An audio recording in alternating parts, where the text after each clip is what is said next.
about to go on a 5-mile run. I'm going to be running at half marathon pace. This will be my last hard run before I get into Philadelphia.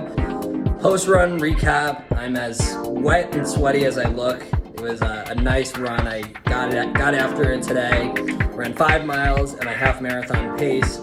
This is going to be the last hard workout I have before the Philadelphia Marathon. In fact, tomorrow and Saturday are going to be both off days for me to make sure that I'm fully recovered, ready to go for the race. With the Philadelphia Marathon being so close and me changing my workouts to more speed-related workouts, I want to make sure I come into the race with fresh, loose legs, so I figured I'd show the importance of stretching. Alright, so I'm going to walk through all the stretches that I regularly do. Now, a couple things, believe it or not, I do not stretch every single time I run. What? What the fuck? Now, just because I don't stretch every single time after I run or before I run doesn't mean that it is the right solution for everyone. Everyone's bodies are different. Some people are going to require to stretch a lot or every single day. Some people might not even need to stretch at all. I think finding what works best for you, testing some different stretches, stretching certain days, not stretching certain days is going to be really the best way to figure out how you should put stretching into your running workout cadence. For me personally, if I do an easy run or a long run, I'm typically not stretching at all unless I'm a little sore after that workout, which is very rare. Now, when I'm doing something like a more intense running workout, so such as a interval workout, a threshold, a fartlek, tempo runs, hill runs, you name it, there's so many out there, I will make sure to stretch. I'll typically do about 1 to 2 miles as far as my warm-up goes, and then from there I will do my stretching. So I'll start off with dynamic stretches before I do the workout, and then after the workout I'll do static stretches.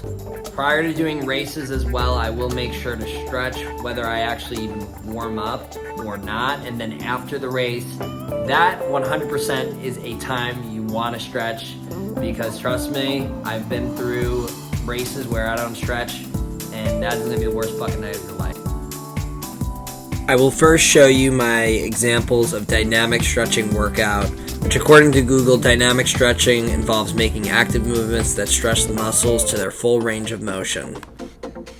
It's important to note that I will only do dynamic stretches prior to doing a run at an accelerated pace. I find that going into running situations like this, coming in loose is the best way to reach your speed-related goals.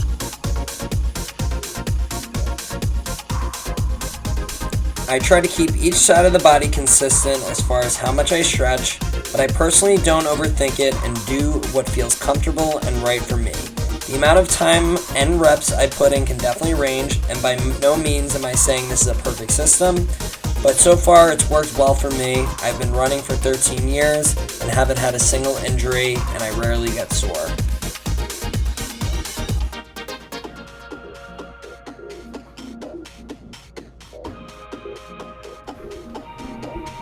As you can probably see, I'm not super flexible, although it's not too important for a runner to be very flexible, but it is something that I am personally working on improving.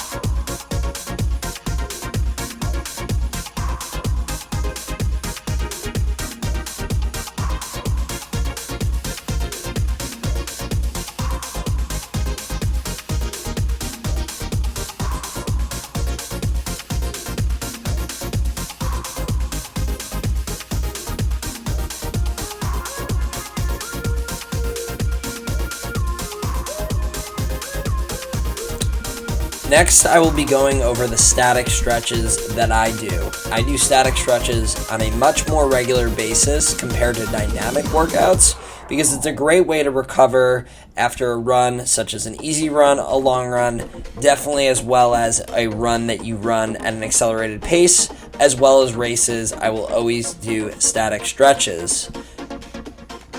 Now, according to Google, static stretches are those in which you stand, sit, or lie still and hold a single position for a period of time up to 45 seconds. I tend to do these a bit quicker than 45 seconds. It's my personal preference. But again, this all goes back to what I was talking about at the beginning, which is to find what works for you and what doesn't.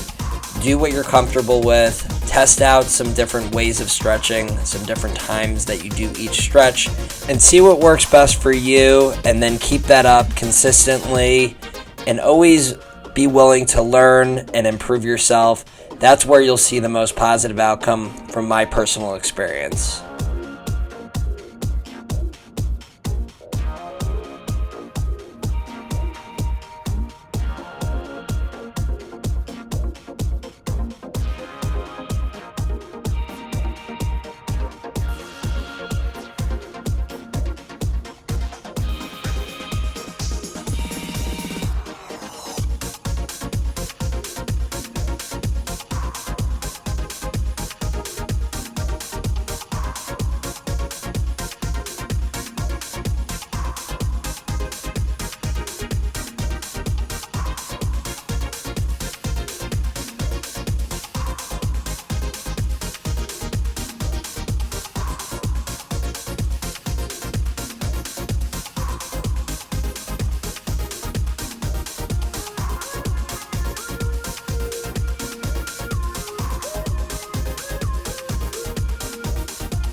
Thank you so much for listening and watching this video on the Run Breiter training series covering the importance of stretching. We'll have more videos and exciting content coming soon, so stay tuned for updates and announcements on my Instagram and Facebook page. Have a great day, and don't forget to run brighter. Thanks, guys.